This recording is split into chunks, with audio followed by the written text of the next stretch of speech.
You write about what you call wonder tale stories, and I thought you asked this really interesting question. Do stories free the human imagination or tie it up in chains by prescribing right behavior? Flesh that out a little bit. Well, I would say probably a little bit of both. There's been a lot of conversation over the years about fairy tales, for instance, and whether, and particularly in relationship to women. And some women objected to fairy tales because they thought they were an enforcement of, the Sleeping Beauty position in various different forms, but generally prone. But they, right, passive, right? They did not read the collected works of the Brothers Grimm. But we did, because our parents sent away for it by mail order, not knowing that it was going to be full of corpses and eyeballs and things like that. And then when they got the thing, they were somewhat horrified, because this was the unexpurgated version. It was not the kind that turned up in the 50s, which I came to know through my little sister, which had mostly the princesses. The little gowns and the princesses, and nothing very threatening, and they changed the endings. What was the original one like? Well, let's talk about Cinderella, just for starters.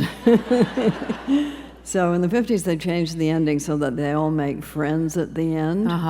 Not a bit of it. Those bad sisters got their eyes pecked out. Sorry to break this to you. They did. That was the original That was story. the original, yes. The true intention of the... A lot of of pecking out of eyes.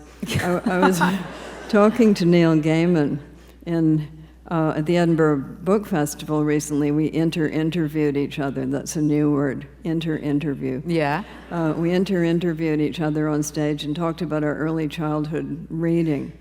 And he admitted to having been petrified as a child by Hansel and Gretel.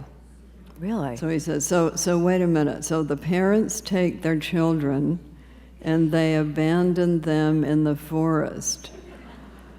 Then the children find a nice gingerbread house. That was okay, he said. I liked gingerbread.